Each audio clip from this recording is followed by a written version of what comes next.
as people. I guess this meeting is being recorded. Hi, everybody, and welcome. I'm going to share some slides here just to introduce what we're doing.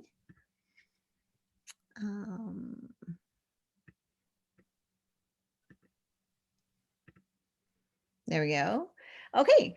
Hi, welcome. You are at the inaugural Ann Arbor Solar Stories. This is an event that is being hosted by the GLREA, which is the Great Lakes Renewable Energy Association. If you are not yet familiar with them, you will be. GLREA hosts a number of topics we'll talk about in a minute on Thursday evenings, and they have offered to sponsor a Ann Arbor Solar Stories series that is going to happen on, I guess this is the first Thursday, right? The first Thursday of every month moving forward, speaking to Ann Arborites who have done something around solar. They've gone solar, they've hosted Solarize programs, they've engaged in the topic, and they're willing to share. So we're really excited about it. And our very first inaugural Ann Arbor Solar Stories speaker is David and Rachael Lawrence-Lupton, who are an Ann Arbor family along with their children, and they're going to tell you all about it. I won't steal their thunder, but they're going to tell you about their story of going solar and working through the Solarize program, which is well, they'll tell you all about it. It's a group buy program in Ann Arbor. There are financial sponsors of the My Solar Stories series, and that is the Michigan Department of Environment, Great Lakes and Energy, fondly known as EGLE, and McNaught McKay Electric Company. So we are very grateful to them. On Thursday nights, the GLREA hosts something, I think every Thursday now, on Zoom. Every single time it's 1 hour, so it's not a commitment of all night, and they are wildly informative. I highly recommend that you check them out. First Thursday of each month is this. Second Thursday of each month, there's a clean energy seminar, all kinds of really fantastic and interesting topics, from legislative updates and programmatic things going on around the state. Third Thursday of each month is going to be Detroit Solar Stories, like this, but in our big sister Detroit. And then on the fourth Thursday will be either a My Solar Story, Michigan Solar Stories from around the state, or an energy Q&A where you can come and get all your energy questions answered by these experts at GLREA who do this. They live, breathe, and swim in these topics. So you have a panel of experts here. The GLREA is celebrating its 30th anniversary. It's a 501c3 nonprofit organization formed in 1991 and supported by members to educate and advocate for renewable energy in the Great Lakes. And I can tell you that GLREA is one of, I don't know, the most fantastic organizations I've ever been a member of. They are not only incredibly active legislatively in pushing what we need to be happening in Lansing, but they are also really, really good at keeping us informed of how we can participate in that advocacy and doing outreach and educational programs like this for the general public. So having said that, there are ways you can help. You could become a member if you're not already. You could renew your GLREA membership. You could financially sponsor a GLREA membership for a local teacher or student who you think might benefit from such. You could encourage others and let them know about GLREA and what a wonderful organization they are. And certainly they will take your money if you just want to make a financial donation because you just love them so much and you have extra money. So that is my spiel. Oh, and there's more people here. Stop sharing, and there's lots of boxes. So thank you all for coming. And I am not the star of the show. David and Rachael Lawrence-Lupton are the star of the show tonight, and we are going to hear from them now. So I'm just going to give it over to you, David. All right, thank you. And the part of Rachael actually right now is being played by Ellie, our 5-year-old daughter. Rachael is in the other room with our 3-year-old son, who John and Julie got to meet earlier, who is busy playing a makeshift bassoon, because that's totally what 3-year-olds do. So bear with me for a moment while I pull up my screen share here so that I can get the presentation up. Okay.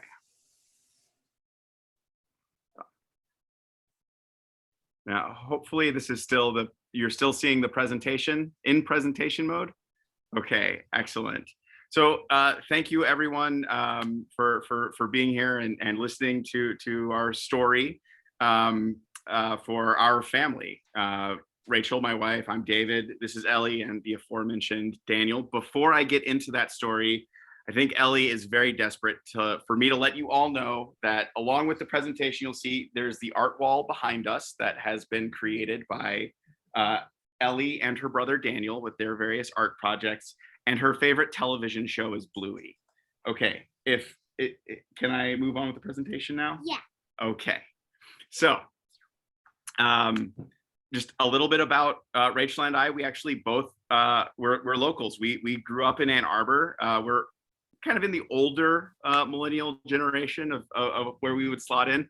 Actually, because of that, a presenter in this series of presentations, John Barry, he presented about a month and a half ago. Actually, his son is actually one of our good friends from school, so we've known him since we were 8, it was great to see.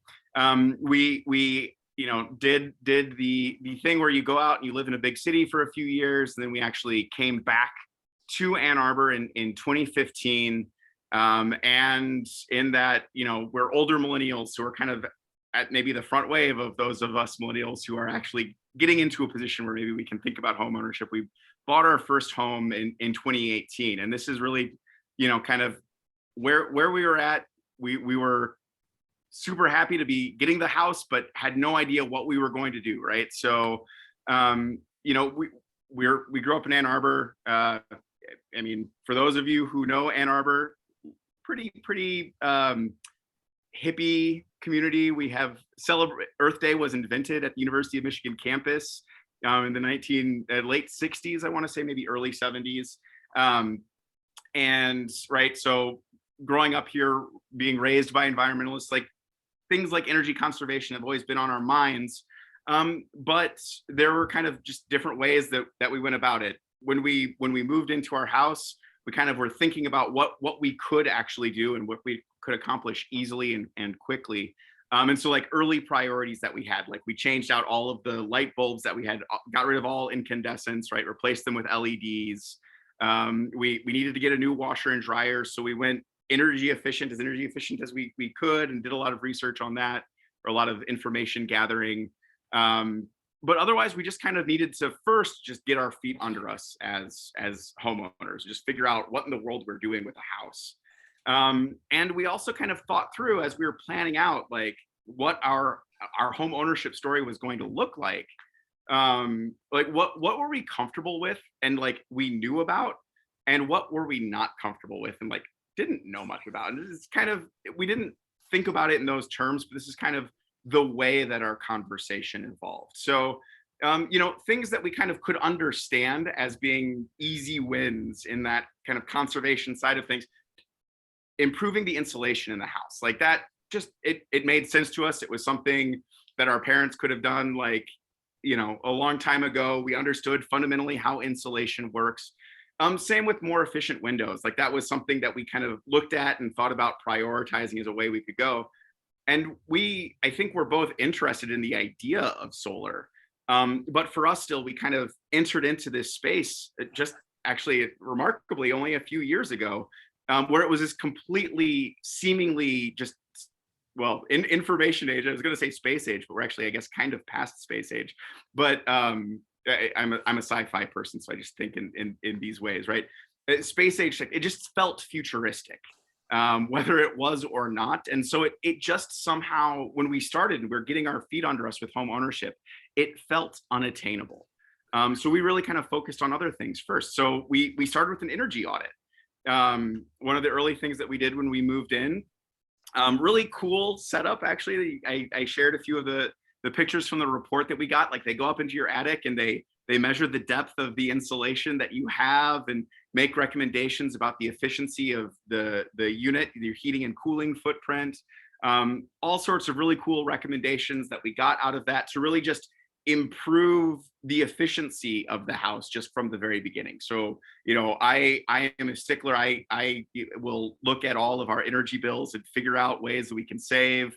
I've signed up for the DTE Insight app, if you're familiar with that, where I can like track our energy usage on a daily basis, and make little adjustments here and there if I feel like we're getting a little bit out of budget. So I I love kind of playing it almost as a game with things like that. So something like this energy audit was fantastic because right away, right, we identified easy wins, where we could do this. Sweetheart, can you whisper it in your hand and put it in your pocket for later? Sweetheart, I'm working right now. In a moment, okay. So cool things that they do, right? So they do a blower door test where they actually like open up your door. They put a fan, a big fan, and they just blow air into your house through this fan and like create a pressure differential between your house and outside to see what the ventilation in your house looks like. And also with that, they get to have fun with infrared as they're going through, right? So we found all of the drafty areas in our house, places where the insulation was working or not working. Pardon me 1 minute, my daughter is just going to lose it if I don't give her a moment. So forgive me 1 moment while you can look at the fun infrared pictures. The color differentials are like where insulation was.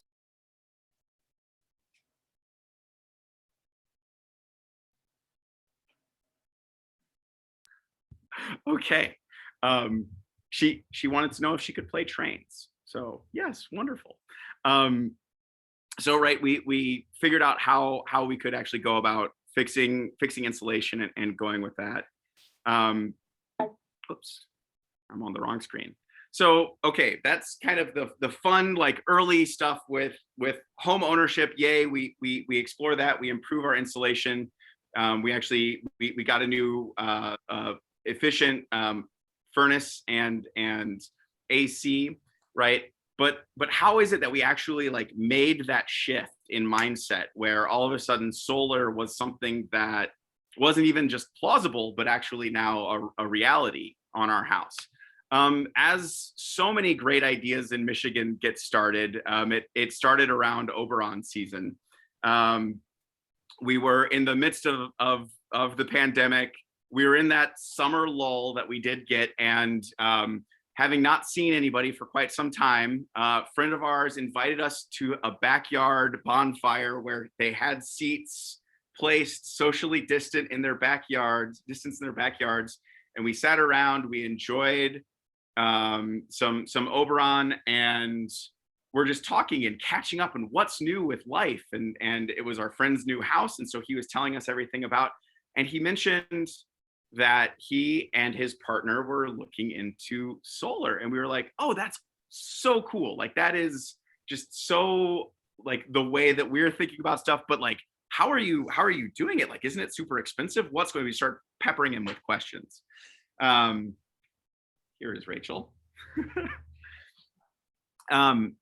So he told us about the Solarize program, and he and his partner had actually just attended a meeting, a group of a Solarize group, and been able to get into that. And this actually, it was just an amazing timing of all things.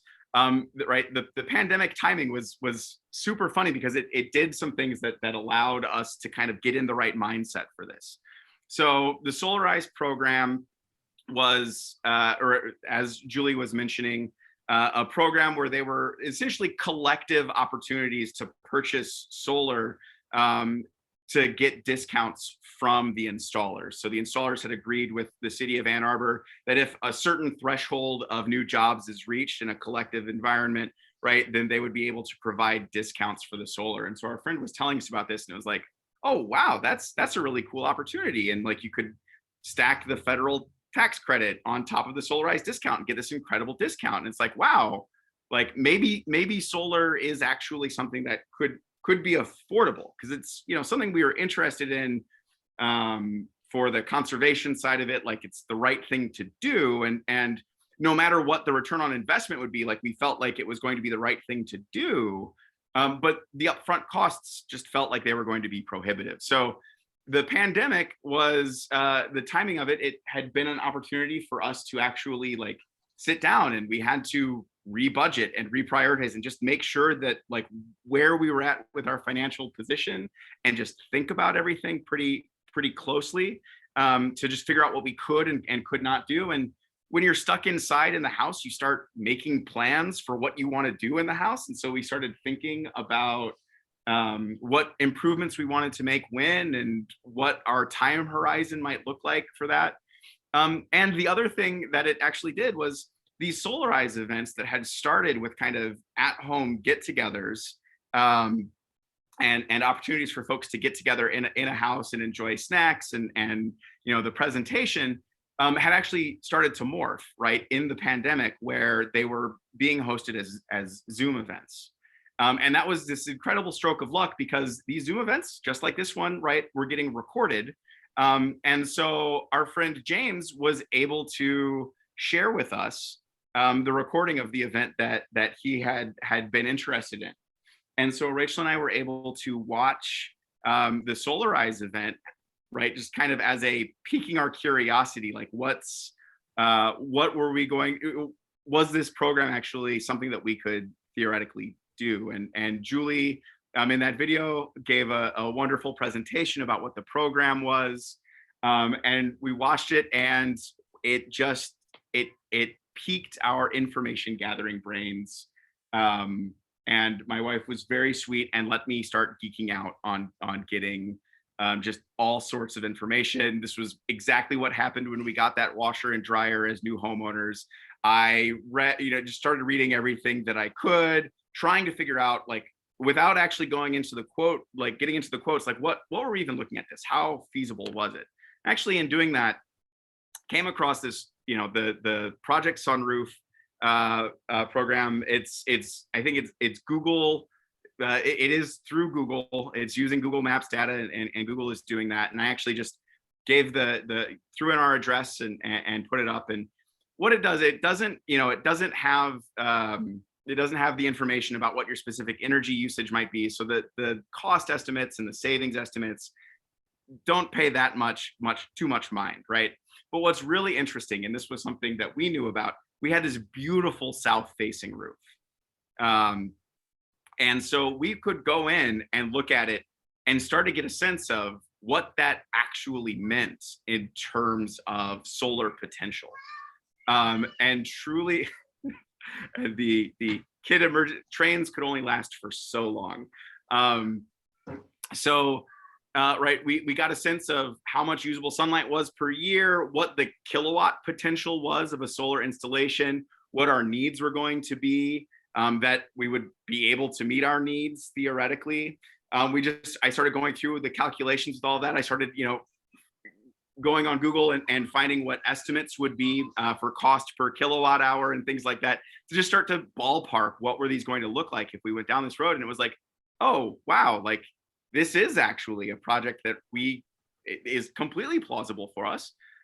So we reached out to Julie, and we talked with her. I kind of had the intent initially of just sliding into another Solarize group. So I didn't have to do any of the work. I would just show up for the meeting and then get into the group. But Julie actually walked me through the benefits of being a host, that you got to do more information gathering, which to some people might be a little bit tricky. For me, it was like right place, right time. I was already in that mode where I was gathering as much information as I could. So this was like perfect for me. So, right, as a Solarize hosts, the idea was that we would try and get as a group together for this Zoom call, 40, 50 people in a group. We were so grateful. We sent it out to our social media groups and environments, and we were so grateful. Like Julie also helped us out, got a number of people to attend the Solarize meeting for us.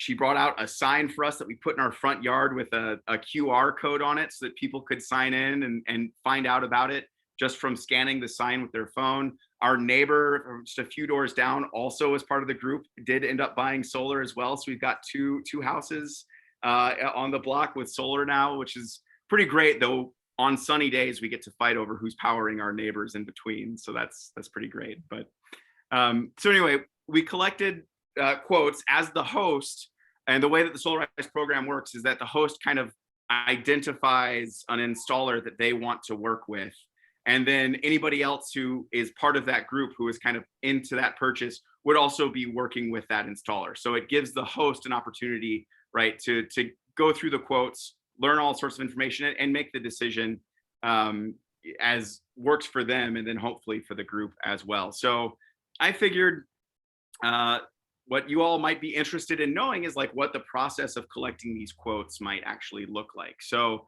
right, what to expect with quotes there. Obviously, you're going to get varying ranges of information and what's going on, but we sent out 5 quote requests. Everything that we got back was geared towards either, right, a yearly break even point or as close as DTE would let us, based on what they were calculating out. And basically with that is, the idea was, right, we don't have net metering in Michigan right now. Instead, it's you will run off of solar if possible. But if you generate excess, that goes back into the grid and goes and powers your neighbors' houses, because the less distance the electricity has to travel, the more efficient it is. So you are saving DTE from sending electricity to your neighbors, basically, when you're helping out with that. But DTE doesn't give you just a 1-for-1 kind of offer on that. Instead, right, you give them power at a reduced rate to what they give, what they sell you power back. So then when it's cloudy at night, anything like that, if you're drawing power from the grid, it costs more per kilowatt hour. So you have to feed more into the system than you get out. So based on that credit system, they kind of figure out, based on the expected sun and where you're at, the angle of your roof to the sun, your latitude, and kind of the yearly weather reports, they calculate out what your expected generation would be in the summer months and how much you might have that overage, so that when you're drawing more electricity in the winter, because you're not getting as much sun, that those would end up balancing out. And so trying to get you to that break even point. But part of that process too is that DTE has to sign off, at least for us, DTE had to sign off on the installations and the size of the installation. So they have to kind of play it, try and get as much as they can out of that from the DTE process. As I said, there's going to be varying amounts of info that you can get. And actually, to back up on that, that's what the quotes are geared towards. Kind of that break even point.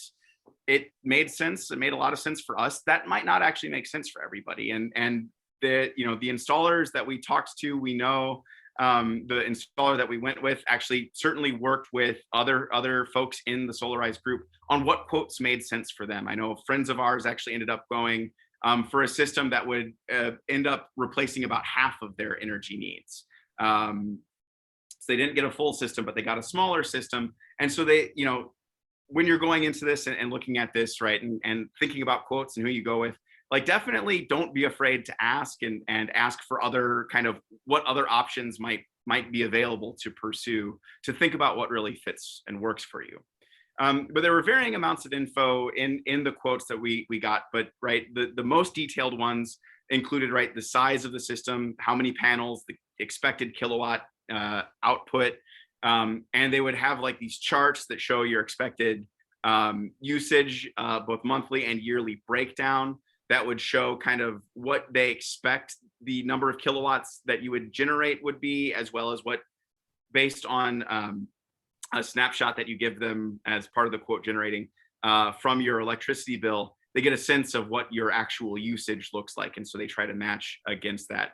And then along with that, they'll give you, based on kind of projected rise in energy costs, what your expected return on investment looks like, what those time horizons might look like for when you do recoup the upfront costs that you're putting in.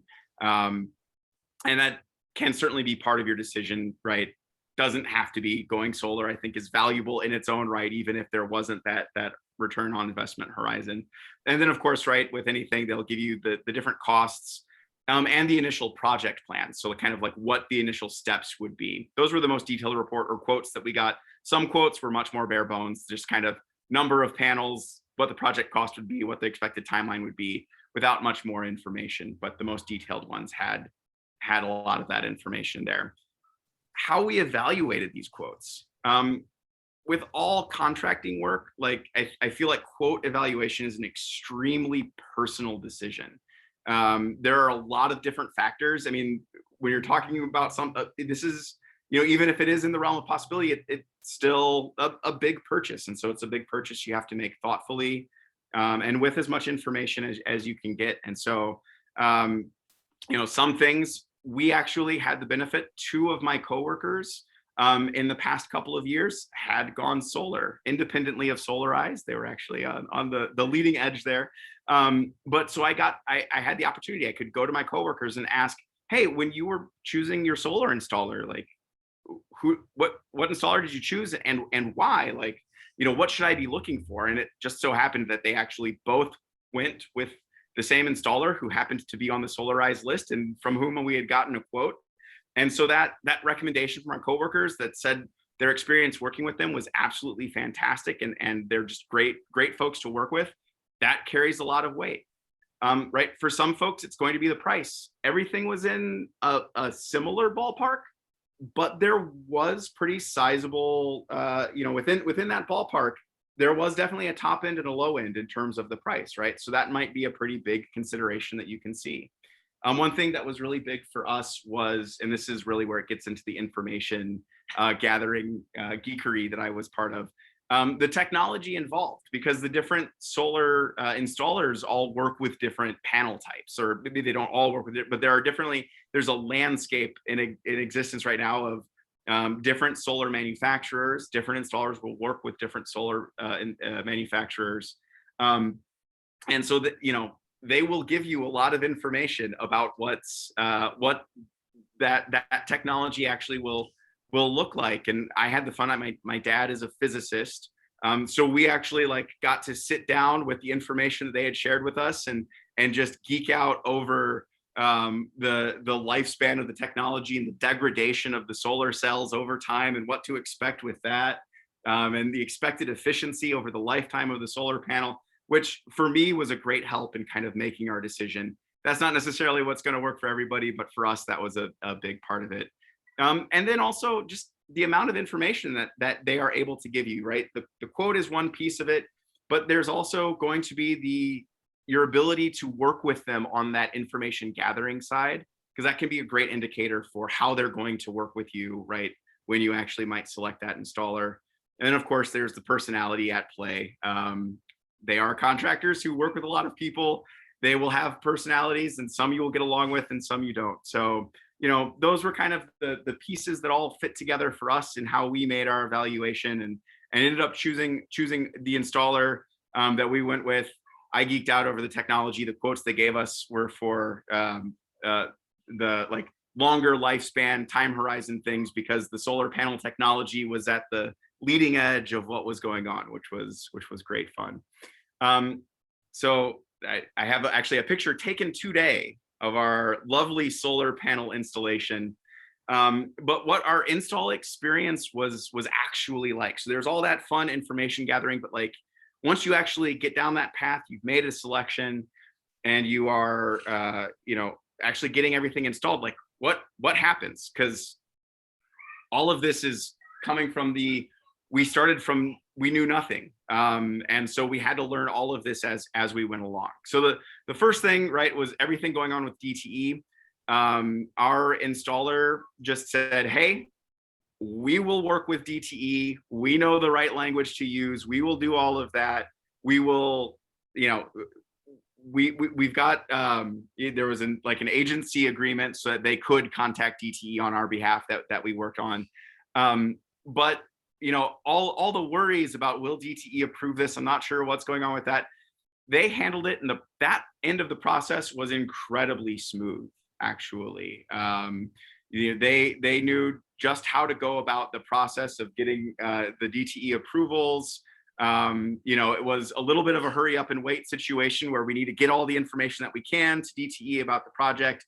And then we have to wait for DTE, and we wait for DTE and just wait and wait. But then once they finally do that, it's fantastic.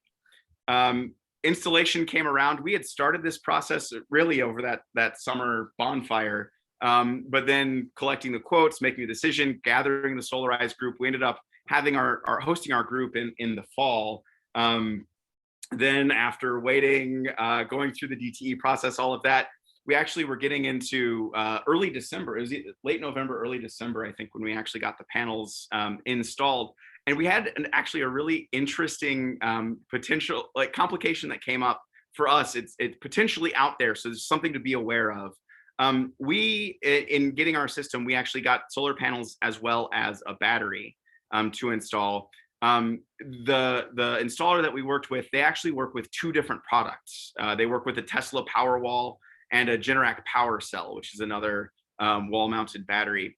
And we actually got the Generac Power Cell. And what was actually a really interesting thing that we found out in the process, Tesla Powerwalls are extremely popular right now. In fact, that was part of why we went with the Generac, because the Teslas were really hard for them to keep in stock. And so if we actually wanted to get the battery in a timely way, going with Generac was a better way to do that. But because of that, the installers were actually that were kind of wiring the battery part of it were less familiar with the technology of the Generac than they had been with the Tesla. And so some of the things, it wasn't that they didn't know, they obviously, they knew what they were doing. They wired everything correctly, all of that. There were no problems on that, but just kind of the usability of it and kind of the recommendations for how to use it.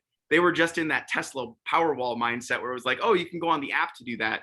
Where it turns out it was actually things that you had to do at the console level and pieces like that.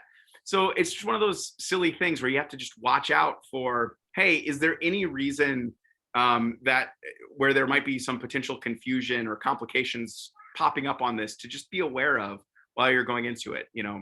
If there is that potential, because there are different products that are using and you're choosing one specific product over another, make sure to have that conversation about, hey, how specifically does this piece work, and is there anything that I should be looking out for, just to avoid any types of confusion with that. The other fun thing with that and having the battery in was that so the way it works is the solar actually needs to be able to have an emergency shutdown as part of it, and this is all part of the link into the DTE system. DTE, your meter at home is not going to have, it's not going to be bidirectional. It's only going to be one directional. And so until you actually get the meter switched over by DTE, right, your solar doesn't actually work. So you need to go through the inspection process and then get DTE to come out and fix the metering. Well, the inspection process actually ended up taking a lot longer than we had hoped it would, because again, the confusion over the Tesla Powerwall versus the Generac battery, the wrong folks got sent out a couple of times. So the inspector had questions that the person who was there didn't actually know how to answer. And so we actually ended up having a couple of inspections. So just, making sure that when the inspection is lined up, that the installer is kind of well prepared, and just being in good communication prior to that is excellent. For us, it was one of those things where we had these beautiful solar panels on our roof, and we just wanted to use them. And every day it was super sunny out. We were just like, yes, because the kids started chanting solar, solar. And we weren't actually getting the benefit from it yet because we hadn't gone through those other sequencing steps. So little things and tweaks to look out for.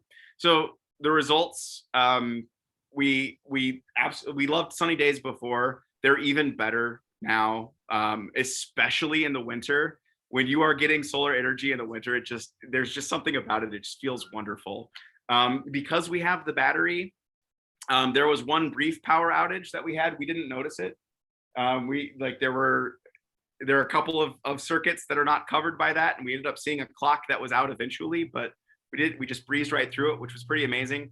And I know a question that a lot of folks have in terms of the utility bill. So this is actually our most recent electric usage month. Last year, we had 286 kilowatt hours used during the month of May. This is actually not entirely accurate. It shows 162. 132 of those kilowatts were actually ones that were excess generated that we sent back into the grid we actually only use 30 kilowatt hours. That is, you are going to always use a little bit here and there when you're not getting a perfectly sunny day.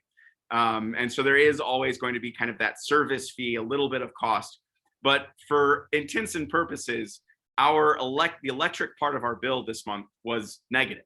And that is pretty awesome. So those are kind of the very fast story. We have an appearance by one of the Wolfies from PJ Masks. And thank you all so much for listening to our spiel. And we'd be happy to answer any questions that we are able to. And I'm also going to look to Julie in the hopes that some questions might come up that she also might be very well suited to answering. So if they do, please feel free to jump in. Yeah. And David, if you want to stop sharing your screen so we can all pop back up, and I know some things, but we have some other people who know many, many more things than I here on this call. So it's a good place to get your questions answered. So there are some questions in the chat. I would say that probably what we could do is I'll take a look at the chat and elevate some questions. But in the meantime, as I'm looking through that, if you want to go down to the reactions tab and raise a hand that way, and then David can call on you, or you can just kind of wave your hand and jump off mute. But in the meantime, I'm going to go to the chat and see.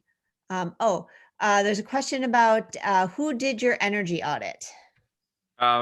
We went with Ecotelligent Homes. So they're a local women-owned business. Actually, we knew about them. I've got the Michigan logo, so for any non-Michigan fans on the call, I apologize. They actually used to sponsor, Ecotelligent Homes sponsored for IMGO blog, which is a Michigan-themed sports blog.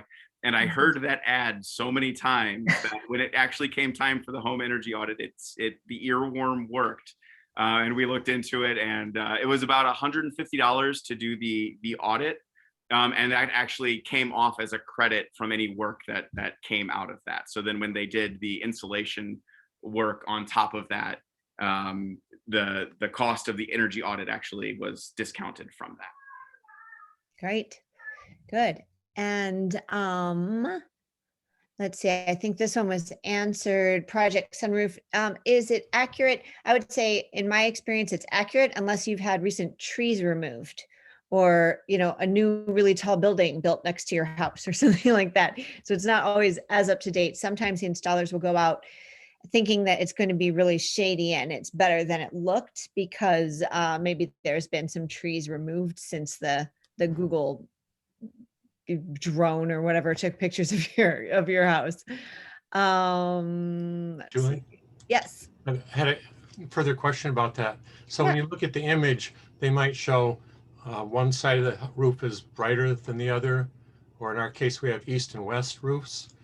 How do you know whether their numbers for hours or square feet apply to the whole roof, or just like the sunny side of the roof, or in our case, they're kind of the same? Yeah, that's a good question. I don't know what metrics like Google's software or their internal kind of calculations. I don't know what portion of the roof they're looking at. I would say that you shouldn't go to Google Sunroof and try to figure out sort of the nitty gritty of what you're going to need. I think it's just like a nice glance to see, am I yellow, orange, dark purple? Like, is it okay? Is it worth pursuing? And then the installers, when they come out, they really take a much finer look at your roof and where the panels would be most effective given your roof setup. So I think that's how I see using that tool. I don't know if John or David or John or anybody else has other opinion about that. So as you know, we're hosting a group that we're just starting up in the Burr Park area. But so one of the things I wanted to do is go to Project Sunroof and look at the neighbors' houses and get an idea of which ones might be good and which ones might not, and kind of especially focus some invitations on the people who might have the best looking roofs. I think it's a great idea, especially if you are of the community, and people kind of know you, or Right. maybe you could say, I just live down the road and I'm doing this thing, and they don't think it's creepy. Sure. But yeah, it's pretty easy. You can zoom out on that Google Sunroof And you can see, you can just sort of zoom around and you can put in any address and see what kind of solar. It gets a little addictive. I was playing around with that. And I don't know if anyone here is familiar with Glacier Hills in Ann Arbor. It's this big kind of senior center. And all I can think about now is how much I want to get solar on that roof, Yeah. because it's just huge and baking in the sun. That's my next, I don't know, we'll see. Let's see, we have some comments in here. Jay, who is suggesting that going as big as you can with your solar array is advisable. So sometimes because A20, the Ann Arbor's carbon neutrality plan, is pretty big and pretty audacious, and we're looking at electrifying our city. And if we're electrifying our city and adding electric appliances to homes, then you're talking about potentially larger systems to offset some of that electricity. So that's one way of looking at it for sure. Let's see. Does anyone think net metering might return? This is Dave Curtis. That's beyond my pay grade. John, do you have any opinions about whether net metering will ever return? Never is a long time. The Public Service Commission, when they determine the distributive generation tariff, which is the credit that David referenced, when they made their decision a year and a half ago, they used language which indicated they're going to revisit this amount in the future as they obtain more data about how valuable solar is to the utilities as the amount of solar increases. So that indicates that the Public Service Commission is going to revisit this off and on. And so it's unclear that we're ever going to get a net metering rate where the credit will equal exactly what the retail cost of buying the energy from a utility is, 1-for-1, as David indicated. But there is a possibility that we'll get a higher rate than what folks are currently receiving, which is about half of the retail rate. And then the other bit of information is that the Public Service Commission right now is undergoing a study on the value of solar. And they indicated at the beginning of the study that this information may inform the Public Service Commission about making adjustments to the value to homeowners of the solar they put back on the grid. And that study, the draft of the study will be completed by September, and then they will seek comment, and then they'll probably finalize it late October, early November. And so we're going to be monitoring this process, and we will be looking at the draft report and trying to make sure that the study was done on the up and up. And just one other quick comment, Julie. The reason why we don't think the current rate is really indicative of the value of solar is that as more people install solar systems on their homes and they're exporting more electricity back to the grid during the summer months, then that means the utilities don't have to bring on their peaker power plants when there's high demand because of air conditioning. That saves the utilities a ton of money because those peaker plants tend to be the most inefficient plants, which is why they're rarely used, only in periods of high demand. And so we think that if the utilities don't have to bring on these peaker plants because of the increased solar, then the value to that solar is great to the utilities, and they should be paying for it from homeowners like David and Rachel. That's an excellent point. Thank you, John. That makes perfect sense. It's what we call peak shaving. And if anyone has questions about that or needs more elucidation, please do ask, because I get really, really geeked out on the grid and what distributed generation could look like moving forward in the future, and what storage could do at utility scale or community scale in terms of increasing the resilience of our grid. So I always think of solar as it's a personal thing. I put it on my house, it offsets my electricity, but I zoom out and I think about solar much bigger than that, and what distributed generation does for our community and our state and our planet and our grid and our resilience. And then I get really excited about solar. So it's a personal thing, it's a one-on-one thing, but it's really a community thing. And it's one of the things I like about the Solarize program, is because it's bringing community together to do this. And the more people that get it on their roofs, I think of roofs as stranded assets. I mean, they're sort of like protecting us, and that's nice, we don't get rained on and stuff, but they're just sitting there baking. They're already built environment. We're not putting it in nature, building solar fields. We're putting it on things that are already built, and they're just sitting there just waiting for solar. Sorry, I'll stop talking. Let's see. Yes, Tom is asking, and you can answer this, David, if you know. If not, I will. Does Ann Arbor now follow state law and not add solar value to home value for tax purposes? Yeah, so my understanding of this is, right, so previously, right, the tax purposes on tax years, you're capped at a certain increase, except for if, right, you've had either a new home purchase. So when the home is purchased, it's an uncapped year, so there's an opportunity for the city to have a new assessment. Or I believe if there's some type of material improvement on the house, which is usually like the addition, like an addition on the house. Used to be that Ann Arbor considered the inclusion of solar on the house to be an improvement for purposes of an uncapped tax year. So value of the house, 1 minute, sweetheart. Value of the house would then be taxed at that higher value. It is no longer the case. So Ann Arbor now does not treat the solar installations they do not consider that as creating an uncapped year. So our tax assessment has come in, and it was capped as years previously without any consideration of the improvement from the solar. Yep, that's exactly right. And that was changed, interestingly, bipartisan support to eliminate that practice in the state. Under the Snyder administration, it went to Governor Snyder, and he vetoed it in his lame duck on his way out. And then they reintroduced it, bipartisan support, overwhelming support, and Gretchen Whitmer signed it.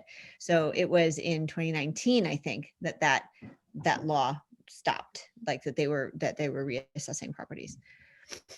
Let's see. We have someone saying, I have solar panels. I'm thinking about getting a battery. Do you recommend a particular brand? And I don't know, David, if you know more about brands, or if anybody has an opinion about that.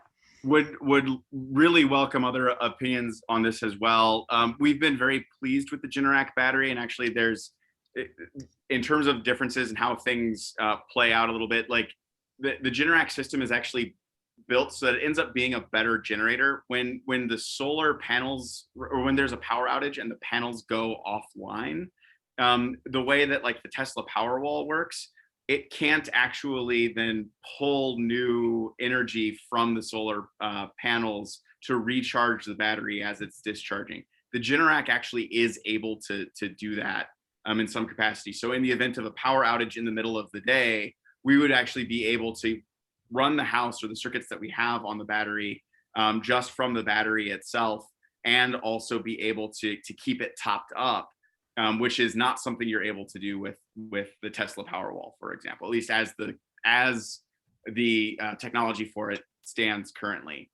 There's also really interesting that battery technology itself is improving, seemingly, like it seems to be at a very interesting point where there could be great improvements in battery technology very quickly. So it's just worth keeping, an ear on like when there are new product line announcements or anything like that, when those might be coming up, just to see if there's a significant increase in storage capacity that might be coming up as well. David, is a Generac battery a lithium ion or lead acid? It's lithium ion as well. Okay. And I know I just heard that the Ford F-150, the all-electric Ford F-150, is going to have a battery, I think, and that is going to be able to act as a whole house backup. Like your car can back up your house. So we've all been waiting for that. We'll see if that happens, but that's the rumor. Julie, I'm just going to show you very quickly again, because my daughter she actually drew you from the screen. It's me. Wrote out Julie Roth, she, her, and drew you on the screen. So I love it. You even got the green of the A20 logo. Way to go. Thank you, Ellie. I'm honored. Oh, I've never had my portrait drawn. Wow, now I'm all flustered. Let's see. Tom also writes that NREL has a PV watts that's very accurate for solar energy estimates if you know how to make adjustments for snow and shading. So that resource looks like is in the chat if anyone's interested. And let's see, questions. We have a question. Did other members of your Solarize group get their own quotes? Did everyone get their own quotes from your installer? How did that work? yeah, so right at Solarize, Julie gave the presentation. Then the installer that we chose gave their presentation. And we talked a little bit about why we chose the installer that we did. And then actually the way that the group works was that if folks were interested in being a part of that Solarize group purchase, then they would follow up themselves to get a quote from the installer that was unique to their situation. And then from there kind of determine whether they wanted to go forward. So Julie, I want to say something like half of our Solarize group ended up getting quotes. It might have even been a little bit higher. It's usually higher. I can't remember in specific. Yeah, we usually have 40 plus people in a group and maybe 30 people around that request quotes, and somewhere around 40, 45, anywhere from 30 to 60 something percent end up of the quotes requested end up going solar. That's been our sort of magic numbers so far, but it keeps changing. Yeah. You know, all experiences will vary, but right, to get the full discount, right, we needed 10 folks to sign up for solar install, and like our installer reached out to us pretty shortly after. He's like, I'm gonna go ahead and get the contract written up with the 15% discount because this is going really gangbusters. So. Yeah, and some of the groups do. Some of the groups go really well. Some of them are like, oh, right at the end, and we might have one that may not make the full 15. You just never know. So, but yeah, most of the groups go really, really well and smoothly. I would answer this next question, which is how can Solarize be replicated outside of Ann Arbor? I have an answer. In fact, if you go to GLREA's, I think you guys have a YouTube channel, is that right? And you go to YouTube and you look for GLREA's channel. In their clean energy seminars, I did a presentation about Solarize, and I've created a toolkit that can be used by other municipalities, nonprofits, solar advocates, organizations to run a Solarize program, because it's been so wildly successful in Ann Arbor. We have gotten 1.3 megawatts of solar up in about a year and a half. And that includes, like, you know, starting the pandemic and, you know, piloting it with one group. So it's just to give some perspective, a usual year in Ann Arbor might see 30 permits pulled. So it's been, and it started Solarize after net metering went away, right after it went away. So the expectation would have been that we kind of ramped up in 2019 with solar adoption when everyone scrambled to get in under the net metering, and then it would have come back down, and it didn't. It just kept going up and up and up. So anyway, if you go to the GLREA's YouTube channel, we created a toolkit, and it's a Google Doc, and it's open for anybody to view. It's free, and it has all of the resources that we've created in order to do your own Solarize program, like outreach, advertising, data collection tools, onboarding installers, everything you could possibly think of. And I am also a resource. So if it's something that you want to think about trying to replicate in your own community outside of Washtenaw County, because we do in Washtenaw County, I can also give you some hand holding because I just want this to go everywhere. Like I said, I want solar everywhere. That's my goal. And this is John Freeman.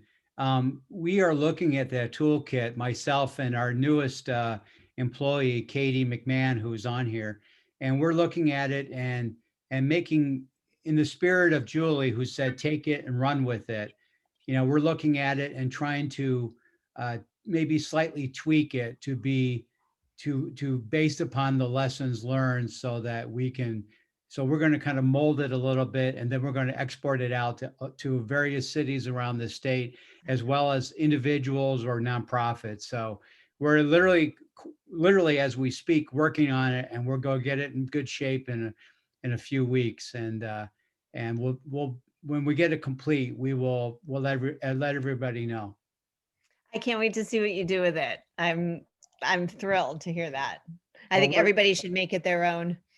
Well, we're Yeah. going to be acknowledging on the toolkit that Ann Arbor was the cutting edge on this, and that you are a tremendous organizer and resource and deserve a ton of credit for moving this forward. Well, thank you. I'm less interested in credit than just like saving the planet, but I always appreciate the appreciation. Let's see, and we have 3 minutes left, and I know that GLREA is very careful about making sure that we are on time and we don't go over. So I'm just going to see if there's some other people that asked questions. Oh, it looks like Rachel and David have been answering in here, which is fabulous. We're trying to help you keep it on time. Yeah, thank you. That's fantastic. I think we might have gotten all of the questions then. I think we did. And look, it's like 7:57. So I don't know. Does anyone want to wrap up? John or David want to say any last words? Well, this is John Freeman again. I just want to thank Julie for being our host tonight. She did an amazing job for the initial Ann Arbor Solar Stories. I want to thank Rachel and David and Ella, and we didn't get a chance to see her little brother, but we did see the cat. So we really appreciate Rachel and David welcoming us to your home, and you did a great job of sharing your experience, and we really appreciate that. And I just want to make a final plug to joining GLREA. We are a nonprofit organization. We do have membership dues, which is what finances the organization. Because we are a nonprofit, the dues are tax deductible. So I would encourage everybody to become a member of GLREA so we can support the work of expanding solar and geothermal energy and fighting climate change and making sure we retain the right of homeowners to be able to generate our own power and not have to be subjected to the monopoly power of DTE and consumers. So, and this is a struggle. And we're in a period right now in this country where we're moving towards renewable energy, but there's a lot of pushback from very powerful entities that don't like individuals, generating their own power. And so that's why the importance of GLREA is so important. And so we thank everybody for your support. And thank you, Julie, again. Yeah, thank you guys. And thanks to GLREA, like my favorite organization that marries my activist heart and my solar enthusiasm. What could be better? So thanks everybody, and enjoy the rest of your evening. Thank you.